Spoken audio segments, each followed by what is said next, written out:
Hi guys, it's Roy, ang OFW from Dubai, and samahan niyo ako magluto ngayong araw na to. So, tara! So, bali may pinakukuluan na akong tubig. Ito siya. And, andito yung mga ingredients ko. Wait, papakita ko sa inyo. Meron tayong saluyot, and meron tayong okra, andyan yung isda, and kalabasa, bawang sibuyas. Siyempre, hindi mo mawawala yan. Ang ating bagoong. Yung bagoong na amoy, alam nyo na yun. So, bali kumukulo na yung ating tubig. Ilalagay natin yung bawang at sibuyas. Bali nilagay natin yung bawang at sibuyas. Wait, takpan natin siya tapos antayin lang natin siyang kumulo. Few, like 1 to 2 minutes only. So, by the way, huwag nyo nang pansinin yung bubong namin. Medyo, hindi siya medyo sira talaga. Ganyan talaga pag nakatira ka sa Dubai. So, usually makakahanap ka ng ah, magandang flat at malinis at maayos. Pero yung iba, actually malinis dito. Pero ito lang talaga, gawa ng tumutuloy yung ano namin, yung sa AC. By the way, wag niyo nang pansinin yung pagsasalita ko. Medyo mahirap kasi may ano po tayo, may ang tawag dun, bakod sa ngipin. Kaya ang hirap niya magsalita. Actually, taas pa lang yan. What if may kasama pati na yung baba? So guys, kumukulo na yung tubig. Ilalagay natin tong kalabasa para lumambot siya. So, story time. Ano pala? Wait nga lang. Story time. Nasa Dubai pala ako. And I'm living here for 4 years. Magpa 5 years na din. Medyo matagal na din. Medyo matagal pero walang ipon. Uy! And guys, by the way, safe pala dito kasi ano, nakikita nyo yan, may CCTV. May CCTV kami sa kusina, may CCTV kami dito sa may hallway. At least, diba, nalalaman nila yung kung sino yung pumapasok, kung sino yung lumalabas. For safety, diba? Ang galing dito, guys. So, ayun, kumukulo na siya. Pag kumukulo na siya, lalagay natin tong bagoong. Tantiameter lang, para hindi siya umalat.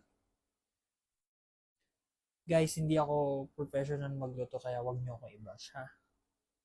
Tamang ano lang to, tamang luto. Actually, yung niluluto ko na to, ano to eh. Hindi ko, sa Ilocano to, lutong Ilocano. Parang ganun. Actually din guys, dito na rin ako natuto magluto. Nasa Dubai. And kumain ng gulay. Kasi hindi naman ako actually nakain ng gulay. Halos.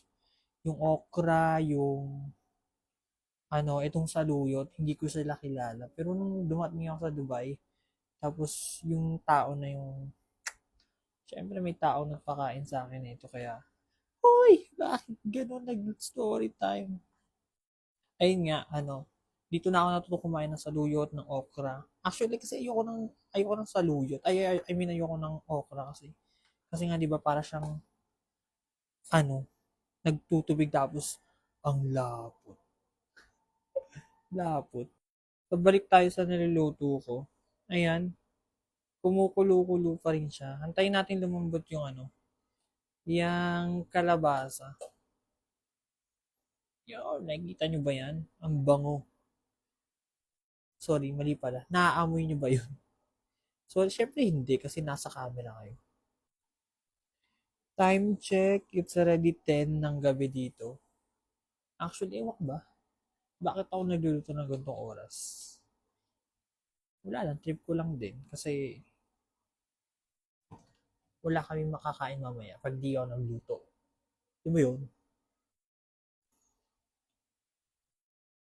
And then, guys, pagpasensya na yung tumutunog kasi multitask. Habang nagluluto, syempre naglalaba, masipag tayo, di ba? So, after guys, so, kumukulo na to at medyo malambot na yung kalabasa. Ilalagay natin tong saluyot. Wait lang. So, guys, di ko pala sa inyo napakita. Wait lang. Nalagay ko na yung saluyot. Ayun. Nandiyan na siya. So, antay lang na siya siyang kumulo. Pag kumulo, tsaka natin ilalagay yung okra. Actually, hindi ko alam kung saan ako kumukuha ng lakas ng loob. Ang kakapal na mukha para mag-video-video na gano'n. Pero, wala kailangan. Wala lang, tip ko lang. Actually, guys, itong luto na to, maganda sa katawan kasi saluyot plus okra.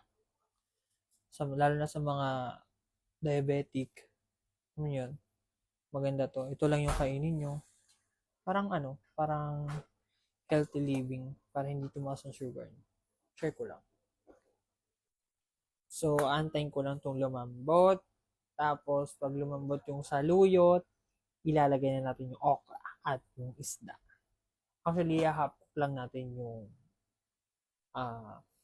okra wala lang, tip ko lang. Bakit ba? Pakialam mo. Hindi, joke lang. Hindi. Ihahap ko siya para mas maganda sa katawan.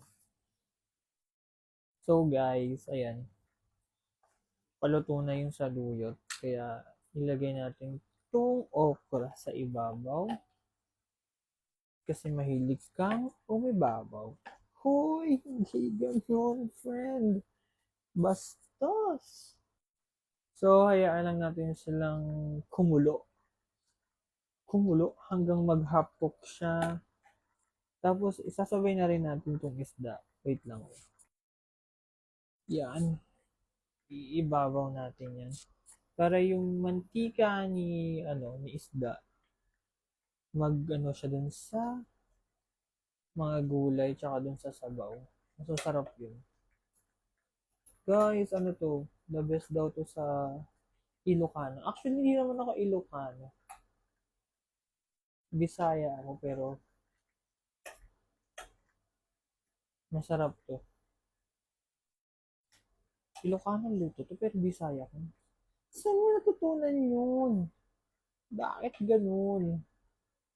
Ano daw?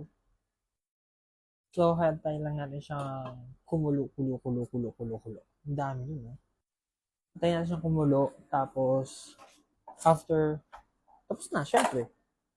Ang gusto mo gawin ko. Tsaka,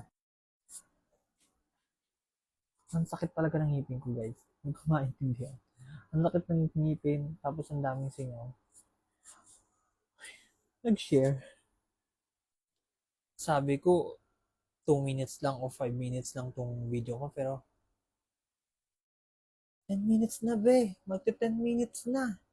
Ano na? Ano?